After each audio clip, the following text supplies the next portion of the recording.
ನಮಸ್ಕಾರ. ದೇವರ ನಾಮಕ್ಕೆ ಸ್ತೋತ್ರ ಆಗಲಿ. ಈ ಮಧ್ಯಾಹ್ನದ ಸಮಯದಲ್ಲಿ ದೇವರು ನಮಗೆ ಕೊಟ್ಟಿದ್ದು ಈ ಅವಕಾಶಕ್ಕೋಸ್ಕರ ಸ್ತೋತ್ರ ಹೇಳ್ತೀವಿ.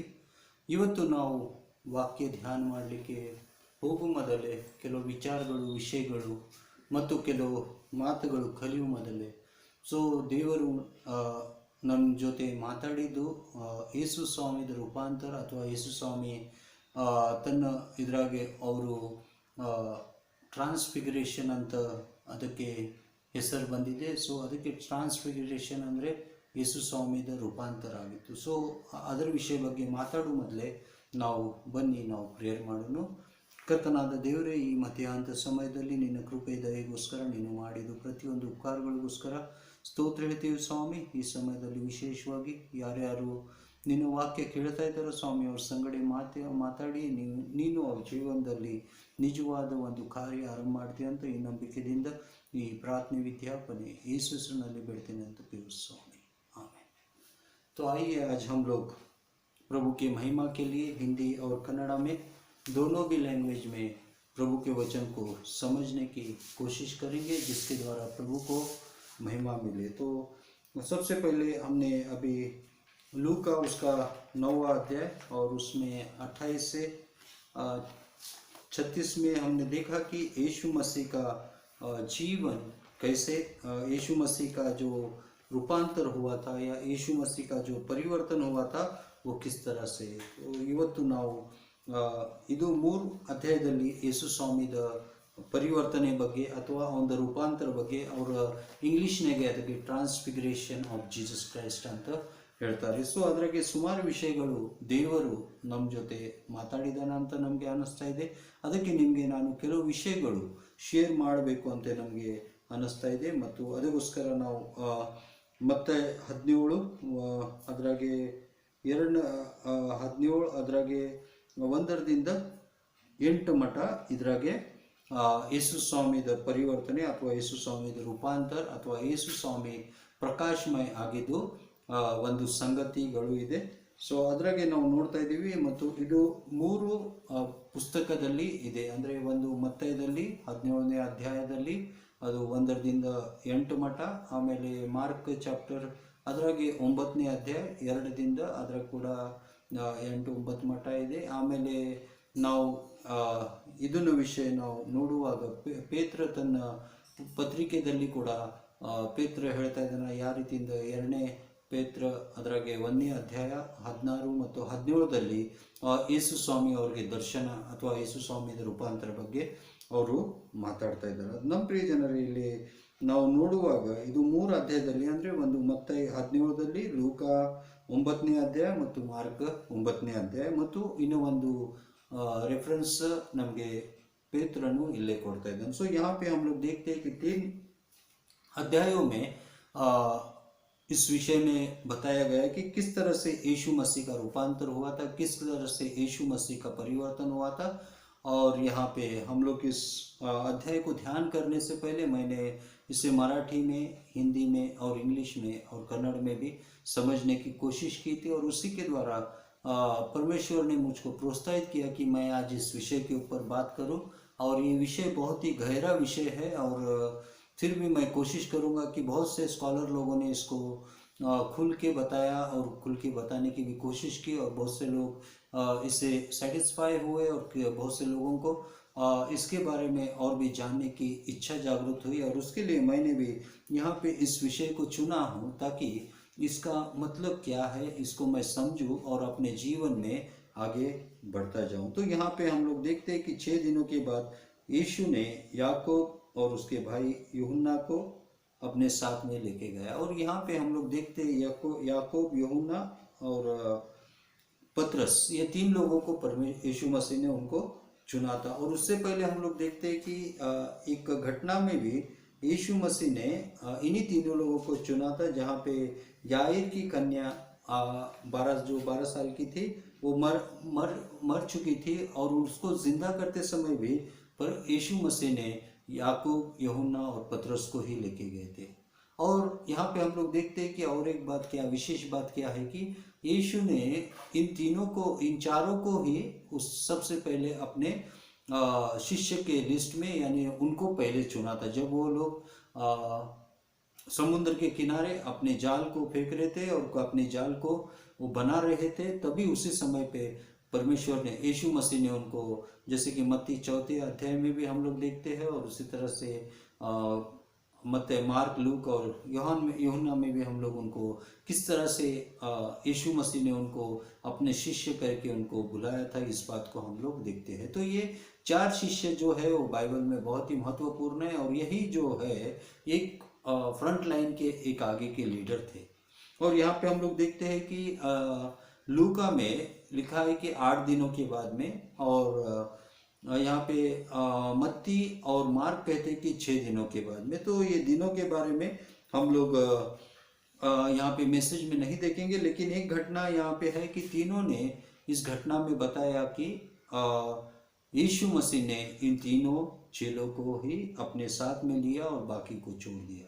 तो सवाल ये उठता है कि क्यों यीशु मसीह ने उन तीनों को ही चुना था। तो ಇಲ್ಲಿ ಒಂದು ಪ್ರಶ್ನೆ ಏನಾಗ್ತೈತೆ ಏನು ಬರ್ತೈತೆ ಅಂದರೆ, ಯಾಕೆ ಯೇಸು ಸ್ವಾಮಿ ಈ 3 ಜನಗೆನ ಆರಿಸಿದ್ರು? ಸೊ ಅದಕ್ಕೆ ನಾನು ಹೇಳಿದೆ, ಅವರು ಬರುವುದು ದಿವಸದಲ್ಲಿ ಅವ್ರ ಸೇವೆದಲ್ಲಿ ಅವರು ಒಂದು ಲೀಡರ್ಸ್ ಅಥವಾ ಒಂದು ನಾಯಕತ್ವದಲ್ಲಿ ಅವ್ರು ಬರಬೇಕಾಗಿತ್ತು. ಸೊ ಯೇಸು ಸ್ವಾಮಿ ತನ್ನ ಜೀವನದಲ್ಲಿ ಇರುವ ಒಂದು ಅನುಭವ ಕೊಟ್ಟು ಅವ್ರಿಗೆ ಒಂದು ಡಿಸೈಬಲ್ಶಿಪ್ದಲ್ಲಿ ಅಥವಾ ಒಂದು ಶಿಷ್ಯತ್ವದಲ್ಲಿ ಅಥವಾ ಒಂದು ಅವ್ರಿಗೆ ಒಂದು ಟೀಚಿಂಗ್ ಮಾಡಬೇಕು ಅಂತೆ ಒಂದೊಂದು ವಿಷಯದಲ್ಲಿ ಅವ್ರಿಗೆ ನಡೆಸ್ತಾ ಇದ್ದು. ಸೊ ಇದು ಒಂದು ಹೊಸ ಅನುಭವ ಅವ್ರ ಜೀವನದಲ್ಲಿ ಇತ್ತು. ಯಾಕೆಂದರೆ ಇಂಥ ದರ್ಶನ ಅವರು ಯಾವಾಗಲೂ ಮಾಡಿದಿಲ್ಲ. ಸೊ ಅದಕ್ಕೆ ನಾವು 17:1 ನೋಡಿದ್ದೀವಿ, ಅವ್ರಿಗೆ ಒಂದು ಉನ್ನತವಾದ ಒಂದು ಗುಡ್ಡ ಮೇಲೆ ಯೇಸು ಸ್ವಾಮಿ ತನ್ನ ಸ್ವ ಇಚ್ಛೆದಿಂದ ಅವನು ಕರ್ಕೊಂಡು ಹೋಗಿದ್ದಾನೆ.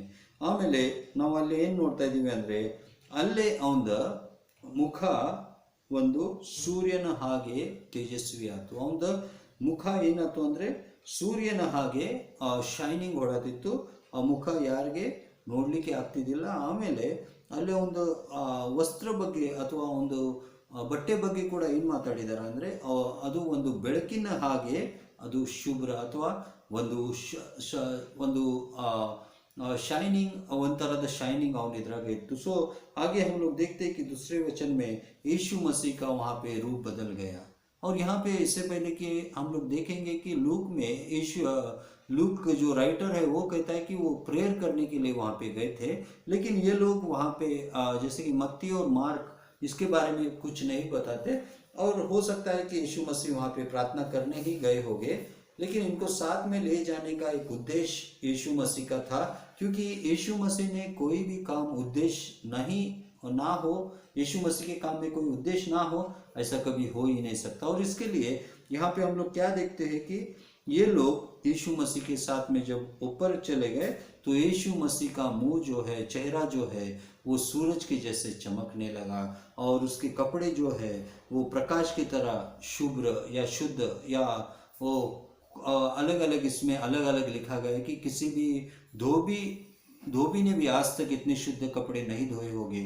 और प्रकाश के जैसे, यानी प्रकाश सबसे जो है उज्जवल है और एक प्रकाशमय है और एक स्वच्छता को प्रकट करता है, क्योंकि प्रकाश ही जो है गंदगी और अच्छाई वो दोनों भी वो प्रकट कर सकता है। और इसके लिए इन दोनों में से प्रकाश श्रेष्ठ है। और यहाँ पे हम लोग देखते हैं कि तीसरे वचन में जो है वहाँ पे मत्ती के 17:3 में लिखा है कि वहाँ पे मोशे और एलिया वो उसके साथ बात कर रहे थे। और वहाँ पे हम लोग देखते हैं कि मोशे और एलिया, जो मोशे 1500 साल पहले जिसने इस्राएल को, यानी यीशु मसीह के समय से लेके 1500 साल पीछे उसने एक लीडरशिप का क्वालिटी किया था और एक नायकत्व का एक क्वालिटी किया था।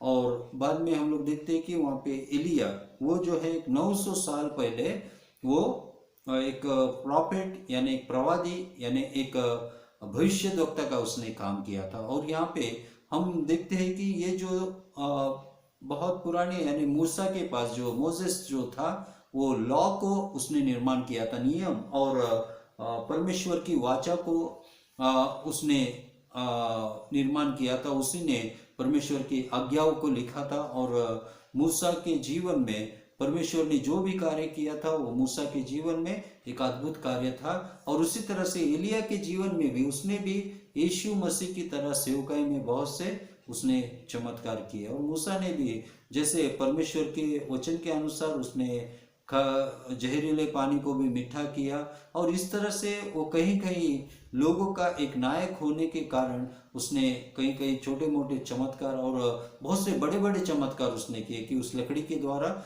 उसने पूरे जो इजिप्ट के लोग थे, जो राजा था, वहाँ के प्रधान थे, वहाँ की प्रजा थी, सबको उन्होंने धराया था। और उसी वजह से मूसा का नाम लेते ही वो परमेश्वर को जैसे डरते थे उस तरह से वो डरने लगे थे। और ऐसे महान चमत्कार मूसा के जीवन में भी हो गए थे, मोसेस के जीवन में हो गए थे, और एलिया के भी जीवन में यहाँ पे हम लोग देख रहे हैं। और वहाँ पे लिखा है कि वे दोनों उसके साथ संभाषण कर रहे थे।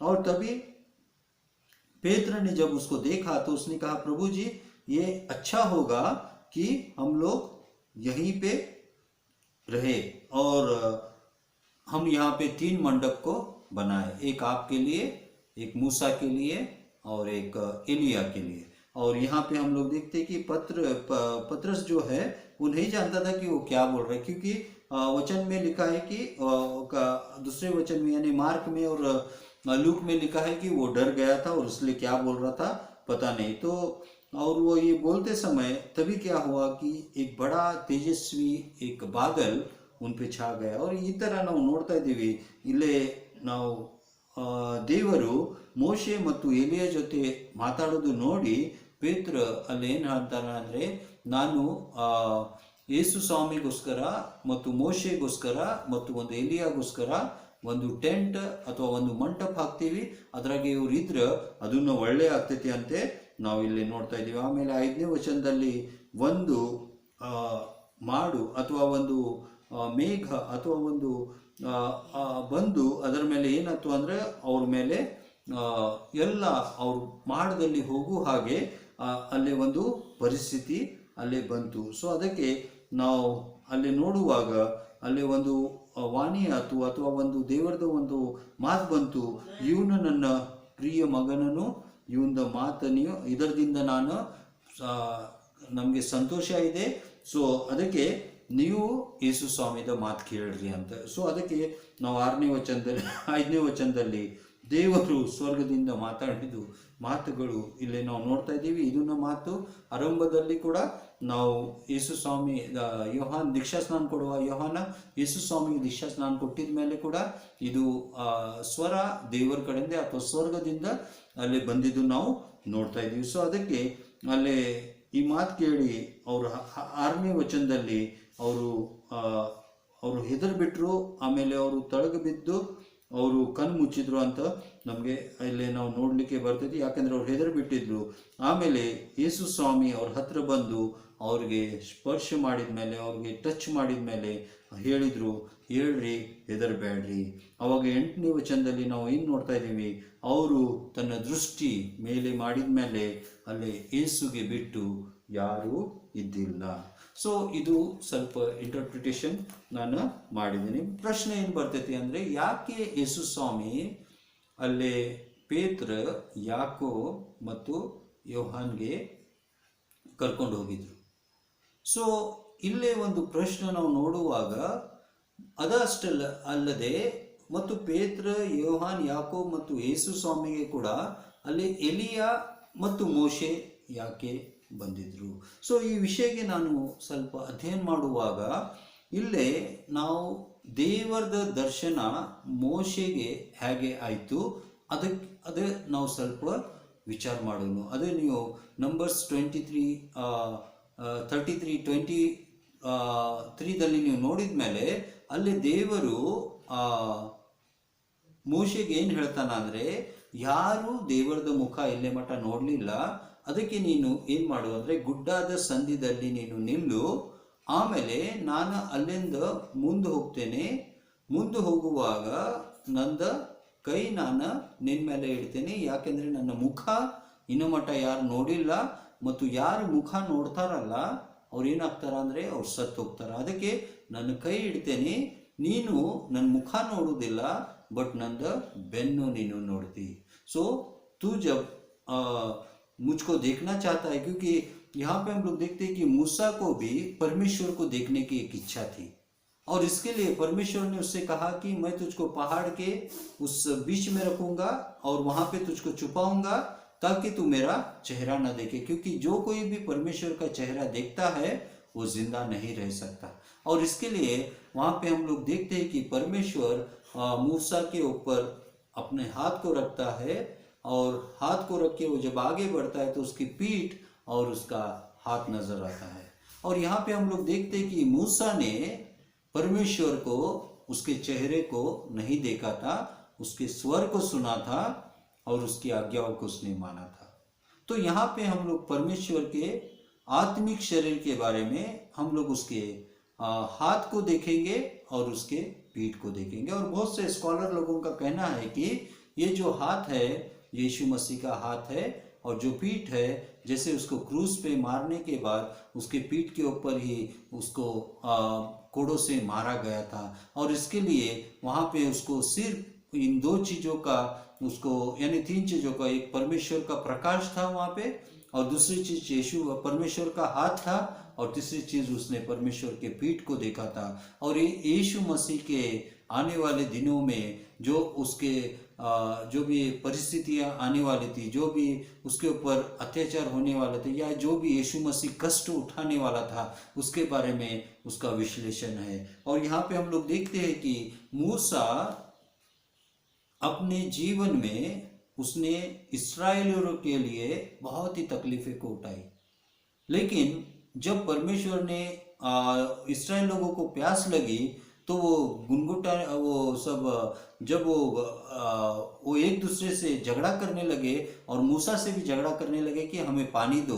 और इसकी वजह से परमेश्वर ने कहा कि एक पत्थर है, उस पत्थर के ऊपर तू क्या मार, लकड़ी मार। लेकिन वो लकड़ी मारने के लिए परमेश्वर ने उससे एक बार कहा था, लेकिन परमेश्वर ने उससे कहा था कि लकड़ी मार, लेकिन परमेश्वर की अपने गुस्से को उसने कंट्रोल न करते हुए वो सब लोगों से कहा कि तुम मेरी परीक्षा करते हो, और इसके लिए उसने लकड़ी पत्थर के ऊपर 2 बार लकड़ी मारा, और मारने की वजह से परमेश्वर का कोप क्या हुआ, बढ़ गया। और परमेश्वर ने इसी गुस्से के कारण से उससे क्या कहा कि तू जो प्रतिज्ञा का देश है, जो कनान है, उसको तू दूर से देखेगा लेकिन उसमें तो प्रवेश नहीं कर सकेगा, क्योंकि तेरे में गुस्सा ज्यादा है। और यहाँ पे हम लोग देखते हैं कि मूसा ने उनको पास तो लेकर आया, पानी के पास तो लेके आया, लेकिन खुद वो पानी पी नहीं सका। जो आशीर्वाद वो परमेश्वर उन सबको देना चाहता था वो उसको नहीं मिला। और यहाँ पे हम लोग देखते हैं कि इस तरह से परमेश्वर ने जो उसका जो भी उसको प्रॉमिस लैंड में लेके जाने का वायदा था उसको उसने रोक दिया था, यानी प्रॉमिस लैंड में प्रवेश करने की इच्छा उसकी पूरी नहीं हुई, और परमेश्वर के चेहरे को देखने की इच्छा भी उसकी पूरी नहीं हुई। और यहाँ पे हम लोग देखते हैं कि यहाँ पे जब वो यीशु मसीह का दर्शन करता है तो यीशु मसीह के पूरे शरीर को, यानी चेहरे से लेके उसके हाथ पांव को, वो पूरा उसको देखने का मौका मिलता है। और शायद इसके लिए परमेश्वर ये बाइबल के वचन में मुझे लगता है कि वहाँ पे उसने पूरा, क्योंकि यीशु मसीह पिता पुत्र पवित्र आत्मा ये तीनों भी एक है, अगर हम विश्वास करते हैं तो उसने परमेश्वर को वहाँ पे देखने का उसको मौका मिला था। और यहाँ पे ಇಲ್ಲಿ ನಾವು ನೋಡ್ತಾ ಇದ್ದೀವಿ, ಯೇಸು ಸ್ವಾಮಿ ದೇವರಿಗೆ ಮೋಶೆ ಇಲ್ಲಿ ಆ ಹಳೆ ಒಡಂಬಡಿಕೆಯಲ್ಲಿ ಅವನ ಕೈ ಮತ್ತು ಅವನ ಬೆನ್ ಅಷ್ಟು ನೋಡಲಿಕ್ಕೆ ಒಂದು ಅವಕಾಶ ಸಿಕ್ಕಿತ್ತು. ಬಟ್ ಹೊಸ ಒಡಂಬಡಿಕೆಯಲ್ಲಿ ಯಾವಾಗ ಅವನು ಯೇಸು ಸ್ವಾಮಿಗೆ ಪೂರ್ಣ ರೂಪದಲ್ಲಿ ನೋಡ್ತಾನೆ, ಅದಕ್ಕೆ ಯೇಸು ಸ್ವಾಮಿದ ಮುಖ ಸೂರ್ಯನ ಹಾಗೆ ಏನಾಗಿತ್ತು ಅಂದರೆ ಬೆಳಕು ಆಗೋ ಹಾಗೆ ಅಷ್ಟು ಅವನ ಮುಖ ಮೇಲೆ ಶೈನಿಂಗ್ ಇತ್ತು. ಮತ್ತು ಆ ರೀತಿಯಿಂದ ಮೋಶೆ ಕೂಡ ದೇವರದ ಸಾನ್ನಿಧ್ಯದಲ್ಲಿ ಇರುವಾಗ ಅವನ ಮೇಲಿಂದ ತೆಳಗಡೆ ಬಂದ, ಅಂದರೆ ಗುಡ್ಡ ಮೇಲಿಂದ 10 ಕಮಾಂಡ್ಮೆಂಟ್ಸ್ 10 ದಶಾಜ್ಞೆಗಳು ತಗೊಂಡು ತೆಳಗೆ ಬಂದಿದ ಮೇಲೆ ಅವನ ಮುಖ ಮೇಲೆ ಎಷ್ಟು ಬೆಳಕಿತ್ತು ಯಾರಿಗೆ ನೋಡಲಿಕ್ಕೆ ಆಗ್ತಿದ್ದಿಲ್ಲ. ಸೊ ಅದಕ್ಕೆ ನಾವು ಯಾವಾಗೂ ದೇವರದ ಸಾನ್ನಿಧ್ಯದಲ್ಲಿ ಇರ್ತೀವಿ, ನನ್ನ ಮುಖದಲ್ಲಿ ಕೂಡ ದೇವರದ ಒಂದು ಬೆಳಕು ಬಂದುಬಿಡ್ತೈತೆ. ಸೊ ಈ ರೀತಿಯಿಂದ ಮೋಶೆ ಜೀವನದಲ್ಲಿ ಯೇಸು ಸ್ವಾಮಿಗೆ ನೋಡಲಿಕ್ಕೆ ಒಂದು ಅವಕಾಶ ಇತ್ತು. ಮತ್ತು ಇನ್ನೂ ಒಂದು ವಿಷಯ ನಮಗೆ ಏನು ಅರ್ಥ ಆಗಿದೆ ಅಂದರೆ, ಯೇಸು ಸ್ವಾಮಿ ಒಂದು ಮಾತು ಅವರು ಮತ್ತದಲ್ಲಿ 5:17 ಅವ್ರು ಹೇಳ್ತಾರೆ ಏನಂದರೆ, ನಾನು ಮೋಶೆದ ಧರ್ಮಶಾಸ್ತ್ರ ಧರ್ಮಗ್ರಂಥ ನಾನು ಅದು ಸ್ಟಾಪ್ ಮಾಡಲಿಕ್ಕೆ ಬಂದಿಲ್ಲ, ಅದು ನಾನು ನೆರವೇರಿಸಲಿಕ್ಕೆ ಬಂದಿದ್ದೇನೆ. ಸೊ ಆ ರೀತಿಯಿಂದ ಯೇಸು ಸ್ವಾಮಿದ ಕೂಡ ಈಗ ಶಿಲುಬೆ ಹತ್ರ ಅಂದ್ರೆ ಅವನ ಗುರಿ ಕಡೆ ಹೋಗೋದು ಒಂದು ಸಮಯ ಬಂದಿತ್ತು. ಬಟ್ ಇಲ್ಲೇ ನಾವು ಮೋಶೆ ತನ್ನ ಗುರಿ ಕಡೆ ಮುಟ್ಲಿಕ್ಕೆ ಅವನಿಗೆ ಆಗಲಿಲ್ಲ. ಅದಕ್ಕೆ ಏನು ಕಾರಣ ಇರ್ಬೋದು ಅಂತ ಅದು ಕೂಡ ಒಂದು ಉದ್ದೇಶ ಅಲ್ಲೇ ಇರ್ಬೋದು. ಹೀಗೆ ನಾವು ನೋಡ್ತಾ ಇದ್ದೀವಿ, ಇಲ್ಲೇ ಯೇಸು ಸ್ವಾಮಿ ಜೊತೆ ಮಾತಾಡುವಾಗ ಅಲ್ಲೇ ಕೂಡ ಯೇಸು ಸ್ವಾಮಿ ಏನು ಹೇಳ್ತಾ ಇರ್ಬೋದು ಅಂದರೆ, ನಿಮ್ಮದಲ್ಲಿ ಒಂದು ನಮ್ರತೆ ಬೇಕಾಗಿತ್ತು, ನಿಮ್ಮದಲ್ಲಿ ಒಂದು ತಾಳ್ಮೆ ಬೇಕಾಗಿತ್ತು. ಅಲ್ಲಿ ನೀನು ಸಿಟ್ಟು ಮಾಡದೆ ನೀನು ಒಂದು ತಾಳ್ಮೆದಿಂದ ಇರ್ತಿದ್ರೆ ನೀನು ಕೂಡ ಆ ಪ್ರಾಮಿಸ್ ಲ್ಯಾಂಡ್ದಲ್ಲಿ ನೀನು ಹೋಗೋಕ್ಕೆ ನಿಮಗೆ ಸಾಧ್ಯ ಆಗ್ತಿತ್ತು. ಬಟ್ ಇಲ್ಲಿ ನಾವು ಏನು ನೋಡ್ತಾ ಇದ್ದೀವಿ ಅಂದರೆ, ಮೋಶೆ ಕೂಡ ಅಲ್ಲಿ ಅವನಿಗೆ ಒಂದು ಪ್ರಶ್ನದ ಉತ್ತರ ಯೇಸು ಸ್ವಾಮಿ ಬಳಿಗಿಂದ ಅಥವಾ ದೇವರ ಕಡೆಯಿಂದ, ಯೆಹೋವ ದೇವರ ಕಡೆಯಿಂದ, ಪವಿತ್ರಾತ್ಮದಿಂದ ಅವನಿಗೆ ಆ ಪ್ರಶ್ನದ ಉತ್ತರ ಬೇಕಾಗಿ ಇರ್ಬೋದು. ಸೊ ಅಲ್ಲೇ ಯೇಸು ಸ್ವಾಮಿ ಅವನಿಗೆ ತಾಳ್ಮೆ ಮತ್ತು ಪ್ರೀತಿ ಬಗ್ಗೆ ಮೇ ಬಿ ಅವ್ರಿಗೆ ಆ ಸಂಭಾಷಣೆ ಅವರು ಅಲ್ಲೇ ಮಾಡ್ತಾ ಇರ್ಬೋದು. ಯಾಕೆಂದರೆ ಲೂಕ ಅಷ್ಟು ಬರಿತಾನೆ, ಯಾಕೆಂದರೆ ಯೇಸು ಸ್ವಾಮಿಯಿಂದ ಮುಂದಿಂದ ಯಾವ ರೀತಿಯಿಂದ ಯೆರೂಸಲೇಮದಲ್ಲಿ ಹೋಗಿ ಅವನು ಅಲ್ಲಿಂದ ಸ್ವರ್ಗದಲ್ಲಿ ಹೋಗ್ತಾನೆ ಅಂತ ಬರೀ ಲೂಕ ಬರಿತಾನ, ಮಾತ್ರ ಮತ್ತೆ ಮತ್ತು ಮಾರ್ಕ್ ಇದರ ಬಗ್ಗೆ ಏನೂ ಬರುವುದಿಲ್ಲ. ಸೊ ಅದೇ ಅರ್ಥ ಅಂದರೆ ಅವರು discussing the old things, may be new things, ಅಥವಾ ಮುಂದೆ ಹೇಗೆ ಹೋಗಬೇಕು. ಸೊ ಈ ವಿಷಯದ ಪ್ರಶ್ನೆಗಳು ಅವ್ರ ಮುಂದೆ ಇರ್ಬೋದು. ಎರಡನೇ ಕ್ಯಾರೆಕ್ಟರ್ ಇದ್ದಾರ, ಅದು ಎಲಿಯ ಕೂಡ 17ನೇ ಫಸ್ಟ್ ಕಿಂಗ್ 17ನೇ ಅಧ್ಯಾಯದಲ್ಲಿ ನಾವು ನೋಡುವಾಗ ಒಂದು ಪವರ್ಫುಲ್ ಒಂದು ಪ್ರಾಫಿಟ್ ಆಗಿ ಅವನು ಬರ್ತಾನ. ರಾಜ ಮುಂದೆ ಅವನು ನಿಲ್ತಾನ, ರಾಜಾಗೆ ಅವನು ಚಾಲೆಂಜ್ ಮಾಡ್ತಾನ, ರಾಜಾಗೆ ಅವನು ಹೇಳ್ತಾನ, ನಿನ್ನ ಪಾಪದ ಕಾರಣದಿಂದ ಈ ಲೋಕಕ್ಕೆ ಮಳೆ ಬರೋದಿಲ್ಲ. ದೇವರು ಮತ್ತು ಅವನ ಹೃದಯ ಒಂದಿತ್ತು.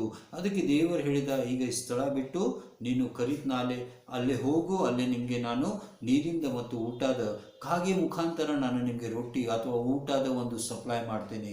ಆಮೇಲೆ ಅಲ್ಲಿ ಇರುವ ವಿಧವೆ ಕಡೆ ಅವನು ಹೋಗಿ 3.5 ವರ್ಷ ಮಠ ಅವನಿರ್ತಾನೆ. ಸೊ ಈ ಥರ ಸುಮಾರು ಒಂದು ಸಮಯ ಅವನು ಅಲ್ಲಿ ಸ್ಪೆಂಡ್ ಮಾಡ್ತಾನೆ. ಆಮೇಲೆ ಆ ಹೆಣ್ಮಕ್ಕಳು ಯಾರ ವಿಧವೆ ಮನೆಗೆ ಹೋಗ್ತಾನೆ, ಅವ್ರ ಮಗು ಕೂಡ ಸತ್ತು ಹೋಗ್ತಾನೆ, ಅವನಿಗೆ ಕೂಡ ಅವನು ಜೀವಂತ ಮಾಡ್ತಾನ. ಆಮೇಲೆ ನಾವು ಅಲ್ಲೇ ನೋಡ್ತೀವಿ, ಮತ್ತು ಅಹಾಬ್ ಅವನಿಗೆ ಹುಡುಕಾಡ್ತಾ ಇರ್ತಾನ. ಆಮೇಲೆ ಕೆಲವು ಜನ ಬಂದು ಅವನಿಗೆ ಭೇಟಿ ಮಾಡಲಿಕ್ಕೆ ಬರ್ತಾರ, ಅಹಾಬ್ ನಿಮಗೆ ಹುಡುಕಾಡ್ತಾ ಇದ್ದಾನ ಅಂತ ಹೇಳಿ ಒಂದು ದೇವರದ ಭಯದಲ್ಲಿ ಇರುವ ಒಂದು ವ್ಯಕ್ತಿ ಬಂದು ಅವನಿಗೆ ರಿಕ್ವೆಸ್ಟ್ ಮಾಡ್ತಾನ, ನೀವು ಇಲ್ಲೇ ಇದ್ದೀರಾ,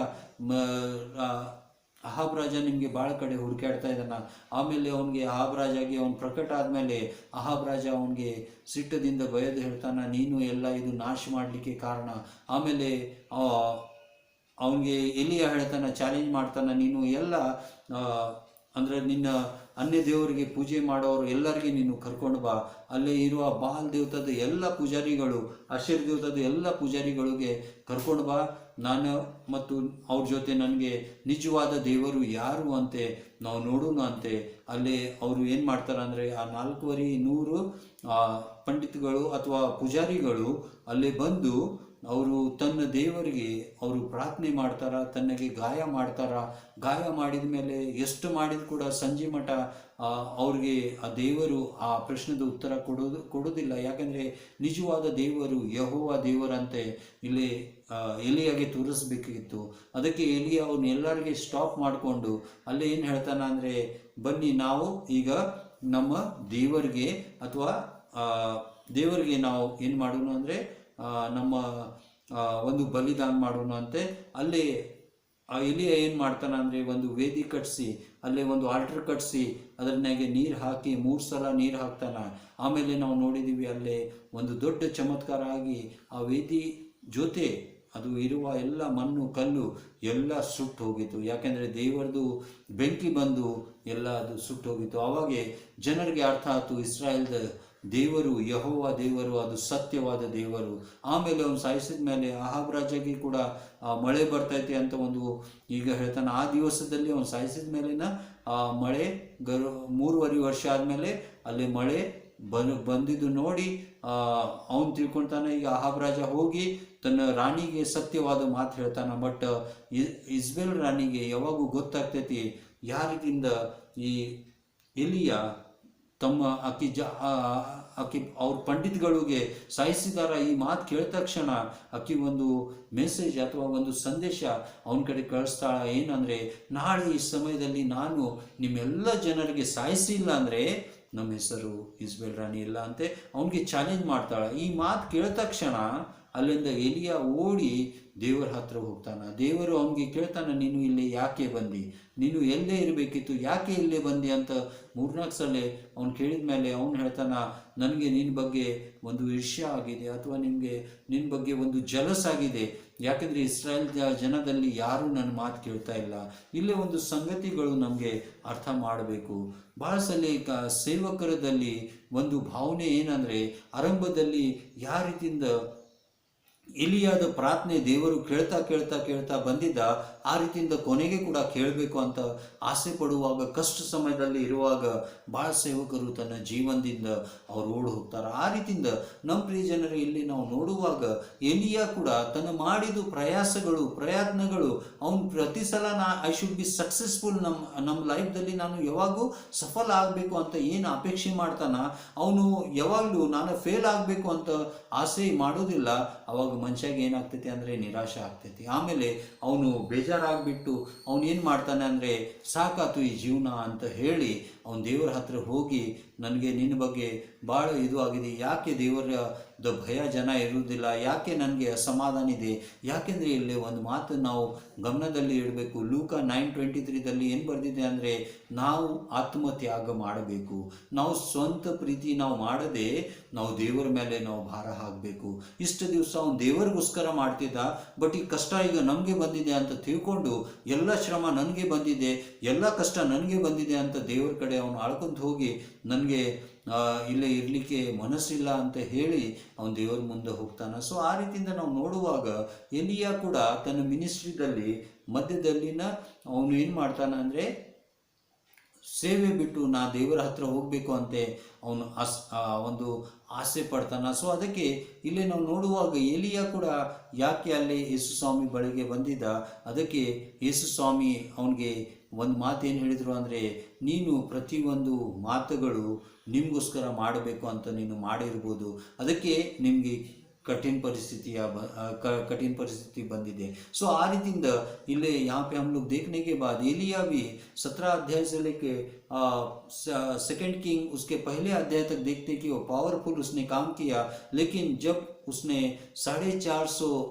भविष्यद्वक्ता इसके बाल की भविष्यद्वक्ता को मारा था, तभी इस्बेल रानी को पता चलने के बाद इस्बेल रानी ने कहा, गुस्से में आके कहा कि कल इसी समय में मैं तेरे को मैं मार दूंगी. और ये बात को सुनते ही एलिया परमेश्वर के पास दौड़ता चला गया और कितने दिनों तक 40 दिनों तक वो अपने प्रवास में उसने पूरे परमेश्वर से मिलने की कोशिश की और परमेश्वर से कहा कि मैं तेरे बारे में ईर्ष्यावान हूँ. तो परमेश्वर के बारे में वो ईर्ष्यावान हुआ था, यानी उसके मन में एक आग लगी थी और इसी आग की वजह से हम लोग देखते हैं कि आगे उसको आग के रथ में उठा ले गए होंगे, शायद पता नहीं. लेकिन यहाँ पे हम लोग क्या देखते हैं कि जो एलिया जो है, ये सारे समस्याएं इतने दिनों तक वो परमेश्वर के ऊपर डालता था. वो सोचता था कि ये परमेश्वर कर रहा है, लेकिन जब इस्बेल रानी का संदेश उसको मिला तो वो डर गया, वो घबरा गया.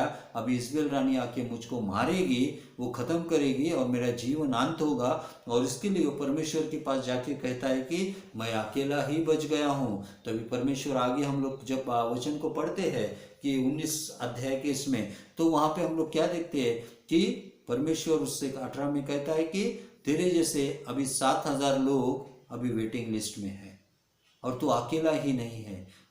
ಅಲ್ಲೇ ನಾವು ನೋಡುವಾಗ ನಾವು 19 ಅಧ್ಯಾಯದಲ್ಲಿ ನೋಡುವಾಗ ಅವನು ಹೇಳ್ತಾನೆ, ನಾನು ಒಬ್ಬನೇ ಉಳಿದಿದ್ದೇನೆ, ಎಲ್ಲ ನಿಮ್ಮ ಎಲ್ಲ ಪ್ರವಾದಿಗಳಿಗೆ ಇಸ್ಬೇಲ್ ರಾಣಿ ಸಾಯಿಸ್ಬಿಟ್ಟಾಳ. ಬಟ್ ದೇವರು ಅವನಿಗೆ ಆ ಅಧ್ಯಾಯದಲ್ಲಿನ ಹೇಳ್ತಾನೆ ಏನಂದರೆ, ನಿನ್ನಂತ 7000 ಜನ ಇನ್ನು ಅವ್ರ ಬಾಲ್ ಮುಂದೆ ತನ್ನ ಮೊಣಕಾಲು ಉರಿಲ್ಲ, ಅವರು ಬಾಲ್ಗೆ ಅವ್ರು ರೆಸ್ಪೆಕ್ಟ್ ಕೊಟ್ಟಿಲ್ಲ ಅಂತ ಜನ ಇದ್ದಾರೆ. ನೀನು ಒಬ್ಬನೇ ಇದೆಯಾ ಅಂತ ಹೇಳಬಾರ್ದು ಅಂತ ಅಲ್ಲಿ ದೇವರು ಅವನಿಗೆ ಹೇಳ್ತಾನೆ. ಆಮೇಲೆ ನಾವು ನೋಡ್ತಾ ಇದ್ದೀವಿ ಇಲ್ಲಿ ಎಲಿಯ ಆಮೇಲೆ ಎಲಿಶಾಗೆ ಅವನು ಸೆಲೆಕ್ಟ್ ಮಾಡ್ತಾನೆ, ಒಂದು ಶಿಷ್ಯರಾಗೆ ಅವನಿಗೆ ಅರಸಿ ಅವನಿಗೆ ಸೇವೆಯಲ್ಲಿ ಮುಂದೆ ಕಳಿಸ್ತಾನೆ. ಬಟ್ ಇಲ್ಲಿ ಎಲಿಯ ಕೂಡ ಯೇಸು ಸ್ವಾಮಿಗೆ ಭೇಟಿಯಾಗುವಾಗ ಯೇಸು ಸ್ವಾಮಿ ಮೇ ಬಿ ಇದನ್ನ ಮಾತು ಹೇಳಿ ಯಾಕೆ ನನಗೆ ಮುಂದೆ ಹೋಗಲಿಕ್ಕೆ ಆಗಲಿಲ್ಲ, ಯಾಕೆಂದರೆ ಯಾವಾಗೂ ನಾವು ಜವಾಬ್ದಾರಿ ಇದು ದೇವರದ ಜವಾಬ್ದಾರಿ, ದೇವರು ನೋಡ್ತಾನೆ ಅಂತ ಹೇಳೋದಿಲ್ಲ.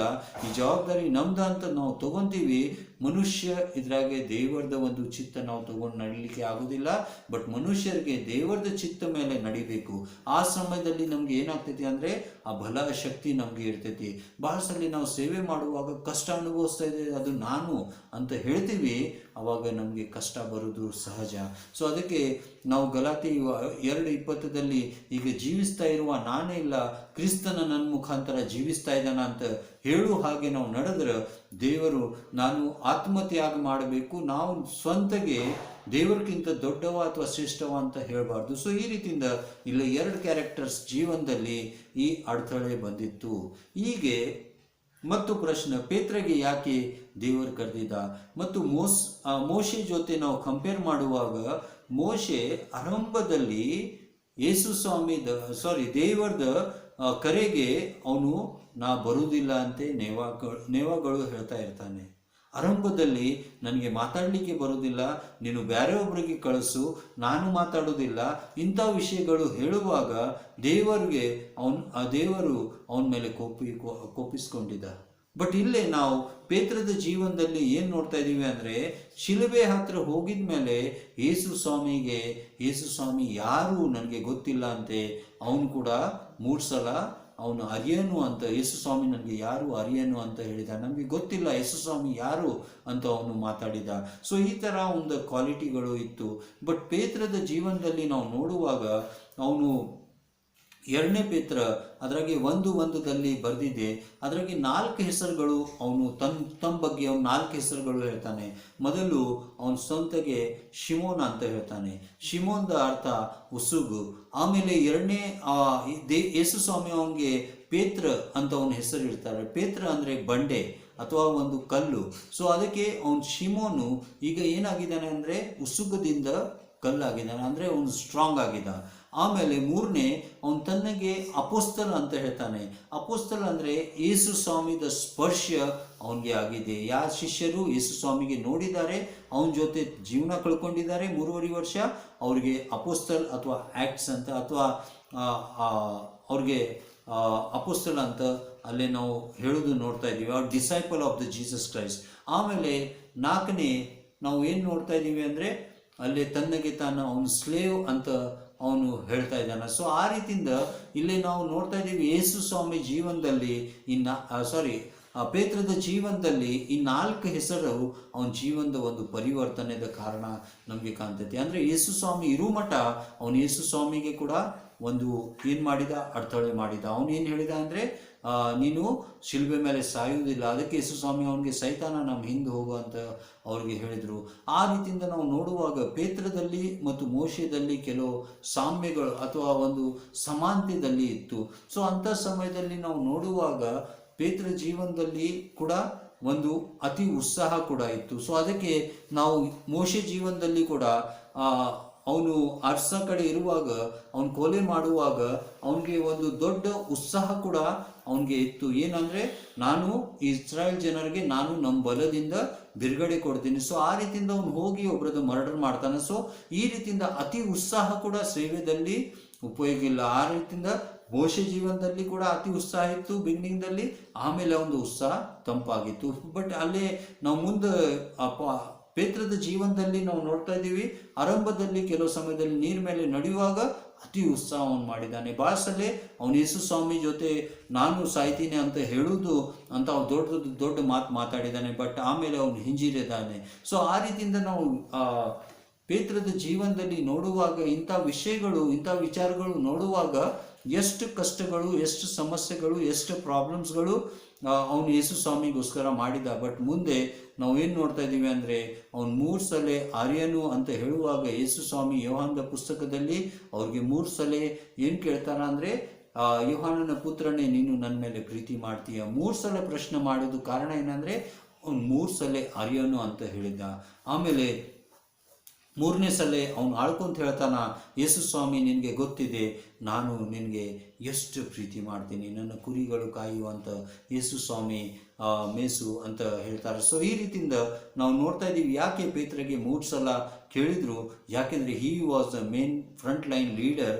ಯಾಕೆಂದರೆ ಅಪೊಸ್ತಲ ಕೃತ್ಯದಲ್ಲಿ ಅವನ ಮುಖಾಂತರ ಅವನು 3 ಸಲ ಅರಿಯನು ಅಂತ ಹೇಳಿದ, 3 ಸಲ ಯೇಸು ಸ್ವಾಮಿ ಪ್ರಶ್ನೆ ಕೇಳಿದ, ಆಮೇಲೆ 3,000 ಜನಗೆ ರಕ್ಷಣೆಯಲ್ಲಿ ತರಲಿಕ್ಕೆ ದೇವರು ಅವನಿಗೆ ಯೇಸು ಸ್ವಾಮಿ ಅವನಿಗೆ ಸಹಾಯ ಮಾಡಿದ್ದಾನೆ. ಅದಕ್ಕೆ ಯೇಸು ಸ್ವಾಮಿಗೆ ಪೇತ್ರಗೆ ಕೂಡ ಒಂದು ದರ್ಶನ ಅಂದರೆ ಈ ದರ್ಶನ ಅವನಿಗೆ ಕೊಡಬೇಕಾಗಿತ್ತು. ಸೊ ಅಲ್ಲಿ ನಾವು ನೋಡ್ತಾ ಇದ್ದೀವಿ 1500 ವರ್ಷ ಮೊದಲಿಂದ ಮೋಶೆ ಅಲ್ಲೇ ಇದ್ದಾನೆ, 900 ವರ್ಷ ಮೊದಲಿಂದ ಎಲಿಯ ಅಲ್ಲೇ ಇದ್ದಾನೆ, ಆಮೇಲೆ ಯೇಸು ಕಾಲದಲ್ಲಿ ಅಲ್ಲೇ ಪೇತ್ರ, ಯಾಕೋಬ, ಯೋಹಾನ್ ಕೂಡ ಇದ್ದಾನೆ. ಸೊ ಯಾವ ರೀತಿಯಿಂದ ಯೇಸು ಸ್ವಾಮಿಯ ಅಧಿಕಾರ ಹಳೆ ಒಡಂಬಡಿಕೆಯಲ್ಲಿ ಇದೆ, ಹೊಸ ಒಡಂಬಡಿಕೆಯಲ್ಲಿ ಇದೆ ಮತ್ತು ಮುಂದೆ ಕೂಡ ಅಥವಾ ನಮ್ಮ ಕಾಲದಲ್ಲಿ ಕೂಡ ಇದೆ.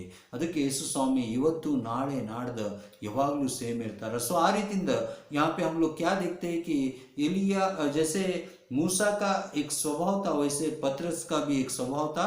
उसने यीशु मसीह को 3 बार यीशु मसीह को मैं नहीं जानता बोल के क्रूस के पास जाने से पहले उसने कहा था. और इसलिए यीशु मसीह ने यूहन्ना की किताब में उसको 3 बार पूछा था कि यूहन्ना के पुत्र पतरस क्या तू मुझको प्यार करता है. तो 3 बार पूछने का सवाल क्या था, क्योंकि अगर किसी आदमी को हम एक नाम 3 बार पूछेंगे तो उसको गुस्सा आएगा और तीसरी बार वो गुस्से में आके कहे अरे क्यों कितने बार मुझको पूछ रहा है. और इसी तरह से पतरस ने तीसरी बार पूरे मन से कहा कि हाँ यीशु मसीह आप जानते हैं कि मैं आपसे कितना प्यार करता हूँ. और यहाँ पे हम लोग देखते हैं कि उसने 3 बार इनकार किया, 3 बार उसको सवाल किया.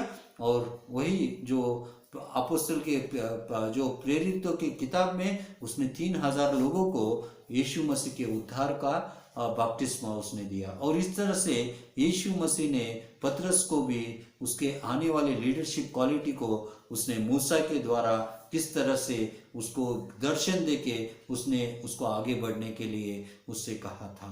और यहाँ पे हम लोग तीसरा क्या जो 2 कैरेक्टर और है उनको हम लोग जोड़ेंगे किसके साथ, याकूब और यूहन्ना.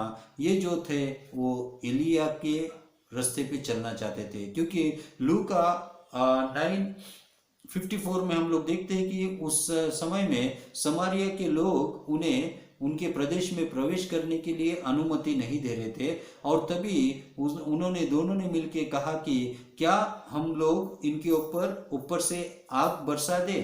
क्योंकि एलिया के जीवन में भी एलिया ने जब 2 किंग 1 चैप्टर में हम लोग वहाँ पे देखते हैं तो एलिया ने भी राजा के 50-50 सैनिकों को ऐसे 150 लोगों को ऊपर से आग गिरने की आज्ञा देके उसने मारा था. और बाद में 4था ग्रुप को उसने बचाया था, क्योंकि वो 4था ग्रुप का आदमी बहुत ही नम्र होके घुटनों पे टेक के उसने उसको प्रार्थना की थी और परमेश्वर ने कहा कि तू इसके साथ चला जा. और यहाँ पे हम लोग देखते हैं कि यही याकूब और यूहन्ना वो क्या कहते हैं कि क्या आकाश से हम लोग आग बरसाने के लिए आज्ञा दे. और तभी यीशु मसीह ने उन्हें डांट कर कहा तुम नहीं जानते कि तुम में किस तरह की आत्मा है, और इस तरह के लोगों को नाश करने के लिए मैं इस दुनिया में नहीं आया हूँ. और इस तरह से उनका नाम भी उसने गर्जना का पुत्र यानी एक बोरगंज बोल के उसका यानी यूहन्ना और याकूब को उन्होंने गर्जना के पुत्र के नाम से उनको नाम रखा था, क्योंकि उनकी आवाज़ जो थी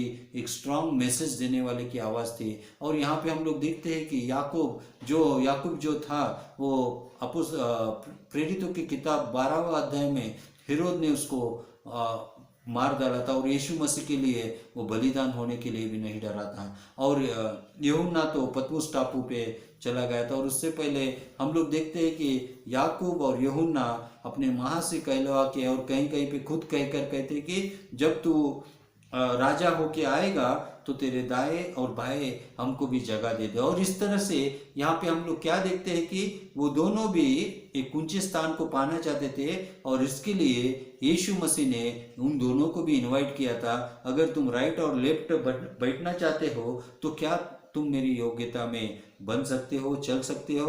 और इस तरह से हम लोग क्या देखते हैं कि यूहन्ना और याकूब जो थे वो एलिया के स्वभाव में वो जीना चाहते थे, यानी एलिया उनके लिए एक मॉडल था, लेकिन एलिया का भी जीवन किस तरह से आधा हुआ था इस बात को यीशु मसीह ने वहाँ पे उनको बता दिया। अभी यहाँ पे सचमुच में रूपांतर किसका हो गया था? यहाँ पे यीशु मसीह का तो रूपांतर हुआ था, उन्होंने उनको दर्शन दिया था और उसके महिमा योग्य दर्शन को उसने दिया था, लेकिन वो एक्चुअली पुराने नियम के जो सवाल थे, जो मूसा के सवाल थे, जो एलिया के सवाल थे, उसको भी उसने उत्तर दिया।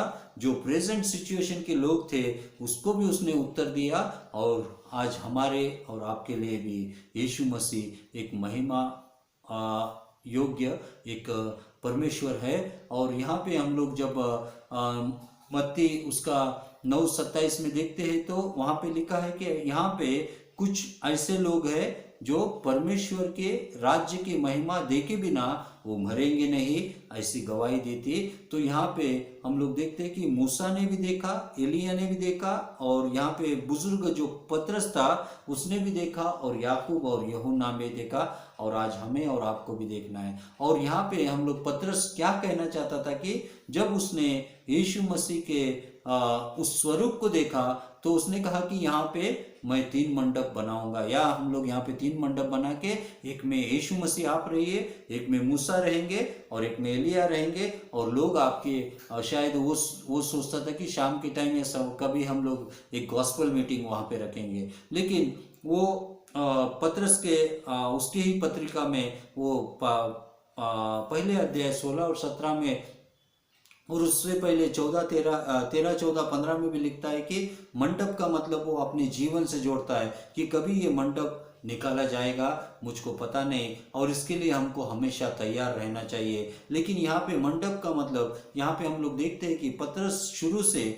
जब हम मत्ती के 16 अध्याय में जब देखते हैं तो यीशु मसीह कहते हैं कि आने वाले दिनों में मैं क्रूस पे मरने जाने वाला हूँ, तभी पतरस आके उसको रोक के डांट के कहता है कि ऐसा आपके साथ कभी ना करे, परमेश्वर ऐसा आपके साथ ना करे, आप मरेंगे नहीं, क्योंकि सेवकाई अच्छी चल रही थी। तो यहाँ पे हम लोग पतरस देखते हैं कि वो दुनिया में यहीं पे रहना चाहता था। जब वो महिमान्वित उस पहाड़ पे गया तो वो चाहता था कि मैं यहीं पे रहूं, लेकिन यीशु मसीह चाहता था, हमारे यहाँ के एक बिशप ने एक बहुत अच्छी तरह से कहा कि वो एक ऊंचाई पे और एक महिमा में जहाँ पे समस्या ना हो उस स्थान पे रहना चाहता था। लेकिन यीशु मसीह चाहता था कि इस पहाड़ से मैं उतर के गोलगत्ता के पहाड़ पे मैं चला जाऊं, ताकि वहाँ पे कष्टों का अनुभव करूं, क्योंकि इससे बड़ी महिमा वहाँ पे है। और पतरस सोचता था कि यीशु मसीह मर गया तो उनकी मिनिस्ट्री बंद हो गई, बट यीशु मसीह उसको बताना चाहता था कि क्रूस के बाद पुनरुत्थान है, ये सबसे बड़ा महिमा की एक बात है, और इसके लिए वो वहीं पे रहना चाहता था। तो और इसके लिए पतरस ने भी, यहाँ पे हम लोग देखते हैं कि पतरस वहाँ पे रहना चाहता था। ಈ ತರ ನಾವು ನೋಡ್ತಾ ಇದೀವಿ, ಪೇತ್ರ ಏನು ಹೇಳ್ತಾನಂದ್ರೆ, ನಾವು ಇಲ್ಲೇ ಇದ್ಬಿಡೋನು, ನಿಮಗೆ ಒಂದು 3 ಮಂಟಪಗಳು ನಾನು ಕಟ್ತೀನಿ, ಅಲ್ಲೇ ಕಟ್ಟುನು, ಅಲ್ಲೇ ಯೇಸು ಸ್ವಾಮಿ, ಮೋಶೆ ಮತ್ತು ಎಲಿಯಾ ಒಬ್ರೊಬ್ರು ಅಲ್ಲೇ ಇರುನು. ಸೊ ಇಲ್ಲಿ ನಾವು ನೋಡ್ತಾ ಇದ್ದೀವಿ, ಜೆನೆಸಿಸ್ ಚಾಪ್ಟರ್ 11ದಲ್ಲಿ ಕೂಡ ಜನರು ಅಲ್ಲಿ ಇದ್ದು ಒಂದು ದೊಡ್ಡ ಒಂದು ಬುರುಜ್ ಕಟ್ಟಬೇಕು ಅಂತ ಅವರು ಪ್ಲಾನ್ ಮಾಡ್ತಾ ಇದ್ರು. ಸೊ ಆ ರೀತಿಯಿಂದ ಯಾವಾಗಲೂ ಒಂದು ಸೆಕ್ಯೂರಿಟಿ ಪ್ಲೇಸ್ದಲ್ಲಿ ಒಂದು ಕ್ರೈಸ್ತ ಮನುಷ್ಯ ಇರುವುದು, ಒಂದು ಮನಸ್ಸು ಮಾಡೋದು ಅದು ಸಹಜ. ಬಟ್ ದೇವರು ನಮಗೆ ಮುಂದೆ ಹೋಗ್ರಿ ಅಂತ ಈ ಲೋಕದಲ್ಲಿ ನಾವು ಸುವಾರ್ತೆ ಸಾರಲಿಕ್ಕೆ ನಮಗೆ ಹೇಳಿದ್ದಾನೆ. ಅದಕ್ಕೆ ಯೇಸು ಸ್ವಾಮಿ ಪೇತ್ರಗೆ ಏನು ಹೇಳ್ತಾರ ಅಂದರೆ, ನಿಂದ ಇಚ್ಛೆ ಬರೀ ಲೋಕದ ಆಸೆಗಳು ಇದೆ. ಅದಕ್ಕೆ ನಮ್ದು ಆಸೆಗಳು ಈ ಲೋಕದ ಆಸೆ ಇರದೆ, ನಾವು ಆತ್ಮಿಕ ಜೀವನದಲ್ಲಿ ನಡೆಯುವಾಗ ಇಲ್ಲಿ ನಾವು ಒಂದು ಪರದೇಶಿಯಾಗಿ ಬಂದಿದ್ದೀವಿ, ಒಂದು ಕಾಲದಲ್ಲಿ ಇದ್ದು ನಾವು ಇಲ್ಲಿಂದ ಹೋಗಬೇಕು. ಸೊ ಅದಕ್ಕೆ ಇಲ್ಲಿ ನಾವು ಕಂಪ್ಯಾರಿಸನ್ ಮಾಡುವಾಗ ಅಲ್ಲಿ ನಾವು ಏನು ನೋಡ್ತಾ ಇದ್ದೀವಿ ಅಂದರೆ, ಮುಂದೆ ಅಲ್ಲೇ ಒಂದು ಮಾಡು ಬಂತು. ಇವನು ಆ್ಯಕ್ಚುಲಿ 3 ಟೆಂಟ್ಗಳು ಕಟ್ಟಬೇಕು ಅಂತ ಅವನದು ಪ್ಲ್ಯಾನ್ ಇತ್ತು. ಪೇತ್ರ ಏನು ಹೇಳತ್ತಿದ್ದ, ನಾವು ಇಲ್ಲಿ 3 ಒಂದು ಟೆಂಟ್ಗಳು ಕಟ್ತೀವಿ, ಬಟ್ ದೇವರು ಅಲ್ಲಿ ಏನು ಮಾಡಿದಾನಂದರೆ ಒಂದು ಮಾಡದಲ್ಲಿ ಎಲ್ಲರಿಗೆ ಒಳಗಡೆ ತಗೊಂಡಿದ್ದ. ಸೊ ಅದಕ್ಕೆ ದೇವರು ಒಂದಿದ್ದಾನೆ. ದೇವರು ಅವನ ಮಗಾಗಿ ಎಷ್ಟು ಪ್ರೀತಿ ಮಾಡ್ತಾನೆ ಅಷ್ಟು ಅವನ ಶಿಷ್ಯರಿಗೆ ಮಾಡ್ತಾನೆ, ಅಷ್ಟು ನಮಗೆ ನಿಮಗೆ ಕೂಡ ಮಾಡ್ತಾನೆ. ಆ ಮಾಡದ ಆಶೀರ್ವಾದ, ಈ ಮಾಡು ನಾವು ನೋಡುವಾಗ ಎಲ್ಲಿ ಇಸ್ರಾಯೇಲ್ ಜನರು ಎಲ್ಲರೂ ಹೊರಗಡೆ ಹೋಗುವಾಗ ದೇವರು ಆ ಮೇಘಸ್ತಂಭದಲ್ಲಿ ಅವ್ರ ಜೊತೆ ಬರ್ತಿದ್ದ. ಸೊ ಆ ಮೇಘಸ್ತಂಭದಿಂದ ಏನು ಒಂದು ಸ್ವರ ಬಂತು, ಇವನು ನನ್ನ ಪ್ರಿಯವಾದ ಒಂದು ಮಗ ಇದ್ದಾನೆ, ಸೊ ಇವನದಿಂದ ನಾನು ಸಂತುಷ್ಟ ಅಥವಾ ಸಮಾಧಾನ ಇದೆ, ಇವನು ಮಾಡಿದ ಎಲ್ಲ ಕೆಲಸ ಕಾರ್ಯ ಒಂದು ಎಲ್ಲ ಆಜ್ಞೆಗಳು ಅವನು ಪಾಲನೆ ಮಾಡಿದ್ದಾನೆ, ಇವಂದ ನೀವು ಮಾತು ಕೇಳ್ರಿ. ನೀವು ಮೋಶೆದ ಆಗಲಿ ಎಲಿಯಾದ ಮಾತು ಅದಕ್ಕಿಂತ ಶ್ರೇಷ್ಠ ಮಾತು ಯೇಸು ಸ್ವಾಮಿದ ನೀವು ಮಾತು ಕೇಳ್ರಿ. ಅದಕ್ಕೆ ಅವ್ರು ಹೆಜ್ಜೆ ಹೆಜ್ಜೆ ದೇವರು ನಮಗೆ ಹಳೆ ಒಡಂಬಡಿಕೆಯಿಂದ ಹೊಸ ಒಡಂಬಡಿಕೆಯಲ್ಲಿ ಯಾಕೆ ತಂದಿದ್ದಾನಂದರೆ ಫಿಸಿಕಲ್ ಅಥವಾ ಒಂದು ಶಾರೀರಿಕ ಒಂದು ಬಲಿದಾನದ ಹಿಡಿದು ಆತ್ಮಿಕ ಬಲಿದಾನ ಮಠ ನಾವು ನಡಿಬೇಕು. ಸೊ ಅದಕ್ಕೆ ನಾವು ಇಲ್ಲೇ ಏನು ನೋಡ್ತಾ ಇದ್ದೀವಿ ಅಂದರೆ ಅವರು ಹೇಳುವಾಗ ಅಲ್ಲಿ ಒಂದು ದೊಡ್ಡ ಮೇಘಸ್ತಂಭ ಬಂದು ಅಲ್ಲಿ ಮಾತಾಡಿದ್ದಾರೆ. ಆಮೇಲೆ 6ನೇ ವಚನದಲ್ಲಿ ನಾವು ಏನು ನೋಡ್ತಾ ಇದ್ದೀವಿ ಅಂದರೆ ಶಿಷ್ಯರು ಅವನ ಮುಂದೆ ಬಿದ್ದು ಅವನಿಗೆ ನಮಸ್ಕಾರ ಮಾಡಿದ್ದು ಅಥವಾ ಅವ್ರು ಹೆದರಿ ಬಿಟ್ಟಿದ್ರು, ಅಲ್ಲಿ ಅವ್ರು ಕಣ್ಣು ಮುಚ್ಚಿಬಿಟ್ಟಿದ್ರು. ಸೊ ಆಮೇಲೆ ಇಂಥ ಪರಿಸ್ಥಿತಿ ಅಥವಾ ಇಂಥ ಒಂದು ದರ್ಶನ ಅವ್ರ ಜೀವನದಲ್ಲಿ ಇದು ಮೊದಲ ಸಲ ಇತ್ತು. ಆಮೇಲೆ 7ನೇ ವಚನದಲ್ಲಿ ಯೇಸು ಸ್ವಾಮಿ ಅವ್ರಿಗೆ ಹತ್ತಿರ ಬಂದು ಅವ್ರಿಗೆ ಸ್ಪರ್ಶ ಮಾಡಿ ಹೇಳಿದರು, ಹೇಳ್ರಿ ಹೆದರಬೇಡ್ರಿ. ಆಮೇಲೆ 8ನೇ ವಚನದಲ್ಲಿ ನಾವು ಏನು ನೋಡ್ತಾ ಇದ್ದೀವಿ ಅಂದರೆ ಅವ್ರ ಕಣ್ಣೆತ್ತಿ ನೋಡಿದ ಮೇಲೆ ಯೇಸು ಸ್ವಾಮಿಗೆ ಬಿಟ್ಟು ಅಲ್ಲೇ ಯಾರೂ ಇದ್ದಿಲ್ಲ. ನಮ್ಮ ಪ್ರಿಯ ಜನರೇ, ಅಲ್ಲೇ ಮೋಶೆ ಇದ್ದ, ಅಲ್ಲೇ ಎಲಿಯಾ ಇದ್ದ, ಬಟ್ ಈಗ ವಾಕ್ಯದಲ್ಲಿ ಏನು ಬಂದಿದೆ ಅಂದರೆ ಯೇಸು ಸ್ವಾಮಿಗೆ ಬಿಟ್ಟು ಅಲ್ಲಿ ಯಾರಿದ್ದಿಲ್ಲ. ನಮ್ಮ ಜೀವನದಲ್ಲಿ ಕೂಡ ಒಂದು ಮಾತು ನಾವು ಗಮನದಲ್ಲಿ ಇಡಬೇಕು. ಯೇಸು ಸ್ವಾಮಿಗೆ ಬಿಟ್ಟು ನಮಗೆ ಯಾರೂ ಕಾಯುವುದಿಲ್ಲ, ಯೇಸು ಸ್ವಾಮಿಗೆ ಬಿಟ್ಟು ನಮಗೆ ಯಾರೂ ಕಾಪಾಡುವುದಿಲ್ಲ. ಅದಕ್ಕೆ ನಮ್ಮ ಪ್ರಿಯ ಜನರೇ, ನಾವು ಇವತ್ತು ಒಂದು निर्धार ಮಾಡಬೇಕು. यहाँ पे हमने अभी तक देखा है कि किस तरह से वहाँ पे पतरस कहता है कि हम लोग 3 मंडप बांधेंगे, और लेकिन तभी परमेश्वर ने एक ही मेघ स्तंभ को वहाँ पे भेज के उन सबको एक इसमें ही रखा था, तो तीनों को अलग अलग करने की ज़रूरत नहीं, और यीशु मसीह के साथ मूसा और एलिया को जोड़ने की भी ज़रूरत नहीं, क्योंकि यीशु मसीह पिता, पुत्र और पवित्र आत्मा है। और इसके लिए हमारे जीवन में हमको मूसा के जो धर्मशास्त्र है उसके अनुसार तो चलना है, लेकिन वो हमें सिर्फ पाप क्या है इसके बारे में बताता है, लेकिन यीशु मसीह के वचनों पे चलना है। तो यीशु मसीह हमें उद्धार क्या है और किसके द्वारा हमको मिलता है, क्योंकि यीशु मसीह ने कहा है कि मार्ग, सत्य, जीवन मैं ही हूँ। और यहाँ पे यूहन्ना इस विचार को प्रकट करने के लिए वो एक ही शब्द में कहता है कि आदि में शब्द था, वचन था, वचन परमेश्वर था, और परमेश्वर ही वचन था, और वचन देहधारी हुआ। और यहाँ पे हम लोग देखते हैं कि यीशु मसीह का जो शब्द था यहाँ पे वो देहधारी हुआ था। और यहाँ पे हमको एक बात को याद रखना है कि यूहन्ना कहता है कि वचन से देह में आया था। आज हम लोग देह में है, हमको वचन में चले जाना चाहिए। और यहाँ पे हम लोग देखते हैं कि अंत में वो पूरे डर गए, क्योंकि जब बादल उन पे छाया तो वो घुटनों के ऊपर गिर के वो अपनी आंखों को झाँका था, और यीशु मसीह ने आके उनको छुआ और उन्हें कहा कि डरो मत, और उन्हें उठो और डरो मत कहा। और उसी तरह से हमें भी अपने जीवन में अभी उठना है, हमको डरना नहीं चाहिए, चाहे कोरोना आए, चाहे कुछ भी आए, उसके विश्वास में हमको खड़े रहना चाहिए। साफ सुथरी जिंदगी हमको जीना चाहिए। हमारे आत्मिक जीवन में कोरोना ना आए इसकी हमको चिंता करना चाहिए, क्योंकि सारे जगत को प्राप्त करके हम अगर अपने आत्मा को नाश करेंगे तो हम कुछ नहीं पाएंगे। और यहाँ पे आखिर में एक वचन 8 में लिखा है कि जब उन शिष्यों ने अपनी नज़र उठाई तो वहाँ पे मूसा भी नहीं था, एलिया भी नहीं था, सिर्फ यीशु मसीह था।